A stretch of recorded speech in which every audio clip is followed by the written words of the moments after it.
Allah kecuali lewat pintu Rasulullah. Maka ma'rifat mengenal ada dua jalur. Ada ma'rifat Muhammadi, mengenal dengan jalur Nabi Muhammad. Ada ma'rifat Azaziliyah, Iblisiyah. Ada mengenal jalur iblis. Kenal juga, tapi kenal dengan cara yang tidak benar. Allah Subhanahu wa ta'ala mengatakan, Qul in kuntum tuhibbunallah fattabi'uni.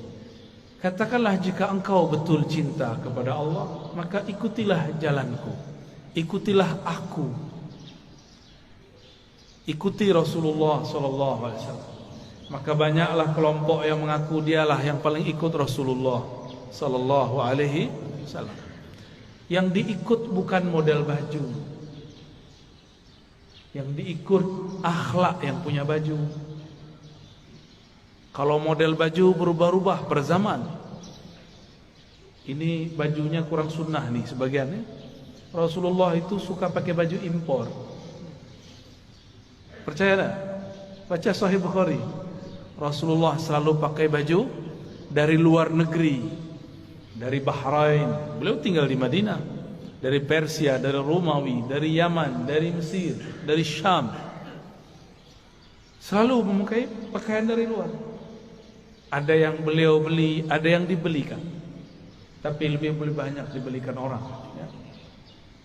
Karena setiap kali ada orang datang, kasih beliau sallallahu alaihi wasallam hadiah. Bahkan dalam hadis yang sangat masyhur, ada seseorang memberi hadiah kepada Nabi sallallahu alaihi wasallam. Baru saja dipakai, tiba-tiba ada yang angkat tangan, wahai Rasulullah, demi Allah, berilah aku jubah yang engkau pakai. Hadis riwayat Imam Muslim. Rasulullah tolak. Rasulullah itu Abul Arwah, Abul Alamin, bapaknya alam semesta. Karena beliaulah alam ini Allah cipta. Maka jika ada anak-anaknya minta, tidak mungkin beliau tolak. Bukan saja manusia, semua yang di alam ini meminta, pasti beliau terima. Maka beliau mengatakan, baik, diamlah sebentar, biar aku pakai dulu, biar senang dulu yang memberi. Kira-kira begitu kalau dia maknai. Nabi mengatakan, diam sejenak, aku pakai dulu. Dipakai sebentar, berpindahlah keharuman beliau sebagian kepada jubah itu. Baru beliau memberikan kepada orang itu. Tapi setelah itu ribut. Sahabat-sahabat marah kepada yang meminta. Tapi apa kata yang meminta? Tahukah kalian untuk apa aku meminta ini? Aku meminta jubah Rasulullah untuk menjadi kain kafanku jika aku masuk kubur. Jadi beliau ingin dapat bau Rasulullah sallallahu alaihi wasallam. Keharuman Nabi tercium sampai ke langit. Beliau baru lahir, disambut oleh semua malaikat. Beliau lagi main-main, diinteli, disorot oleh malaikat-malaikat. Mereka ingin pastikan, inikah orang yang harum itu? Begitulah kata Jabir ibn Samurah, Anas bin Malik, dan sahabat-sahabat yang lain. Tidaklah Nabi melewati satu tempat, melainkan tempat itu ada harum Rasulullah di sana. Ketika Nabi pergi, harumnya masih tersisa. Sallallahu alaihi wasallam. Itulah sebabnya Imam Malik, guru dari imam kita Muhammad bin Idris Asy-Syafi'i, jika beliau masuk kota Madinah, beliau langsung melepaskan sendalnya dan berjalan di bawah, tidak menggunakan kendaraan apapun. Lalu orang-orang bertanya, itu raja-raja masih naik kendaraan, kenapa engkau nyeker jalan kaki? Apa jawaban Imam Malik yang wafat 179 Hijriah? Sudah jauh setelah Rasulullah, tidak bertemu fisik Rasulullah sallallahu alaihi wasallam. Apa kata beliau? Aku malu di mana ditaruh wajah Malik. Dia berjalan dengan kakinya yang gagah di atas kendaraannya yang megah, tapi di bawah tanah ada jasad Rasulullah sallallahu alaihi wasallam. Oleh karena itu Allah muliakan Imam Malik bin Anas dengan memandang Rasulullah setiap kali dia tidur. Ma bittu lailan illa wa ra'aitu an-nabiyya sallallahu alaihi wasallam. Tidaklah aku tidur melainkan aku bermimpi memandang Rasul sallallahu alaihi wasallam. Berdasarkan hadis ini, riwayat-riwayat ini dan kisah Imam Malik, orang-orang semuanya beradab kepada Rasulullah. Suatu kali Rasulullah sallallahu alaihi wasallam berganti mimbar. Tadinya bersandar di pohon pelepah atau belahan-belahan pohon kurma. Tiba-tiba ada orang Rum, orang Syam. Mereka baru datang ke Madinah, tapi langsung masuk Islam. Ahli mebel, tahu mebel ya? Dia bisa buat mimbar Rasulullah. Ini termasuk mimbar, ini mimbar namanya. Ini bukan panggung, tapi mimbar cuma kegedean. Ya. Lalu Nabi naiklah ke atas mimbar. Ketika Nabi memulai mau mengajar di atas mimbar, tiba-tiba beliau dan para sahabat mendengarkan suara seperti orang merindu, seperti pengantar dari pembawa acara kita yang sangat merindukan Rasul sallallahu alaihi wasallam. Ternyata suara dilihat tidak ada anak-anak, tidak ada orang-orang, tidak ada siapapun yang menangis. Rasulullah mengerti, maka beliau mengatakan, yang menangis itu pohon kayu yang aku jadikan sandaran. Sekarang aku tinggal karena ada mimbar yang baru. Maka beliau turun sejenak. Itu tiang pohon dielus-elus. Hanna hanina. Dia sedang merindu kepada Rasulullah, ditinggal oleh Rasulullah. Maka Nabi Allah kecuali lewat pintu Rasulullah. Maka ma'rifat mengenal ada dua jalur. Ada ma'rifat Muhammadi, mengenal dengan jalur Nabi Muhammad. Ada ma'rifat Azaziliyah, Iblisiyah. Ada mengenal jalur iblis.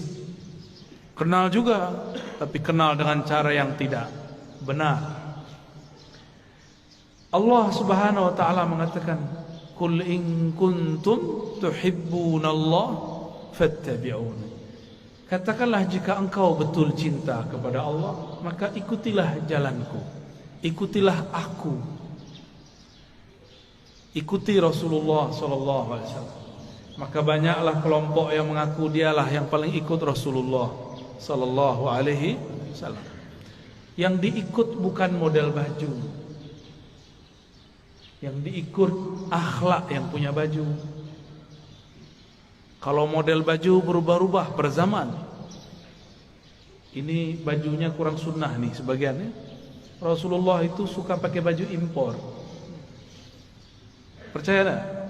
Baca Sahih Bukhari. Rasulullah selalu pakai baju dari luar negeri. Dari Bahrain. Beliau tinggal di Madinah. Dari Persia, dari Romawi, dari Yaman, dari Mesir, dari Syam. Selalu memakai pakaian dari luar. Ada yang beliau beli, ada yang dibelikan. Tapi lebih banyak dibelikan orang, ya. Karena setiap kali ada orang datang, kasih beliau sallallahu alaihi wasallam hadiah. Bahkan dalam hadis yang sangat masyhur, ada seseorang memberi hadiah kepada Nabi sallallahu alaihi wasallam. Baru saja dipakai, tiba-tiba ada yang angkat tangan, "Wahai Rasulullah, demi Allah, berilah aku jubah yang engkau pakai." Hadis riwayat Imam Muslim. Rasulullah tolak. Rasulullah itu Abul Arwah, Abul Alamin, bapaknya alam semesta. Karena beliaulah alam ini Allah cipta. Maka jika ada anak-anaknya minta, tidak mungkin beliau tolak.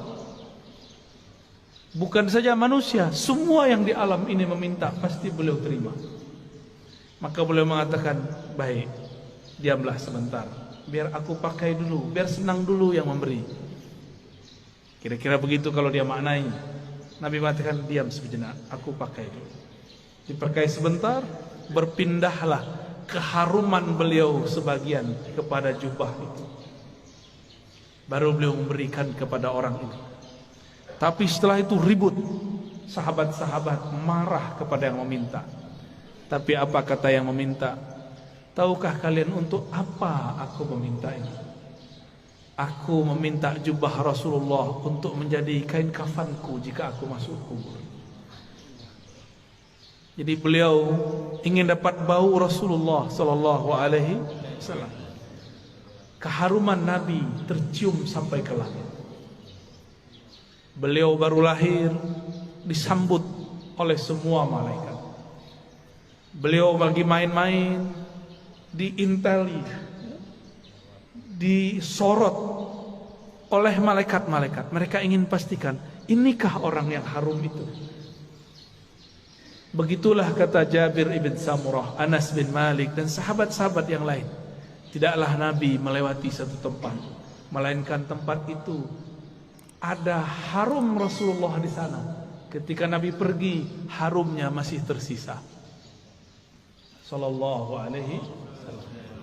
Itulah sebabnya Imam Malik, guru dari imam kita Muhammad bin Idris Asy-Syafi'i, jika beliau masuk kota Madinah, beliau langsung melepaskan sendalnya dan berjalan di bawah, tidak menggunakan kendaraan apapun. Lalu orang-orang bertanya, itu raja-raja masih naik kendaraan, kenapa engkau nyeker jalan kaki? Apa jawaban Imam Malik yang wafat 179 Hijriah? Sudah jauh setelah Rasulullah, tidak bertemu fisik Rasulullah sallallahu alaihi wasallam. Apa kata beliau? Aku malu di mana ditaruh wajah Malik. Dia berjalan dengan kakinya yang gagah di atas kendaraannya yang megah, tapi di bawah tanah ada jasad Rasulullah sallallahu alaihi wasallam. Oleh karena itu, Allah muliakan Imam Malik bin Anas dengan memandang Rasulullah setiap kali dia tidur. Ma bittu lailan illa wa ra'aitu an-nabiyya sallallahu alaihi wasallam. Tidaklah aku tidur melainkan aku bermimpi memandang Rasul sallallahu alaihi wasallam. Berdasarkan hadis ini, riwayat-riwayat ini dan kisah Imam Malik, orang-orang semuanya beradab kepada Rasulullah. Suatu kali Rasulullah sallallahu alaihi wasallam berganti mimbar. Tadinya bersandar di pohon pelepah atau belahan-belahan pohon kurma. Tiba-tiba ada orang Rum, orang Syam. Mereka baru datang ke Madinah, tapi langsung masuk Islam. Ahli mebel, tahu mebel ya? Dia bisa buat mimbar Rasulullah. Ini termasuk mimbar, ini mimbar namanya. Ini bukan panggung, tapi mimbar cuma kegedean. Ya. Lalu Nabi naiklah ke atas mimbar. Ketika Nabi memulai mau mengajar di atas mimbar, tiba-tiba beliau dan para sahabat mendengarkan suara seperti orang merindu, seperti pengantar dari pembawa acara kita yang sangat merindukan Rasul sallallahu alaihi wasallam. Ternyata suara dilihat tidak ada anak-anak, tidak ada orang-orang, tidak ada siapapun yang menangis. Rasulullah mengerti, maka beliau mengatakan, yang menangis itu pohon kayu yang aku jadikan sandaran. Sekarang aku tinggal karena ada mimbar yang baru. Maka beliau turun sejenak. Itu tiang pohon dielus-elus, hanna hanina. Dia sedang merindu kepada Rasulullah, ditinggal oleh Rasulullah. Maka Nabi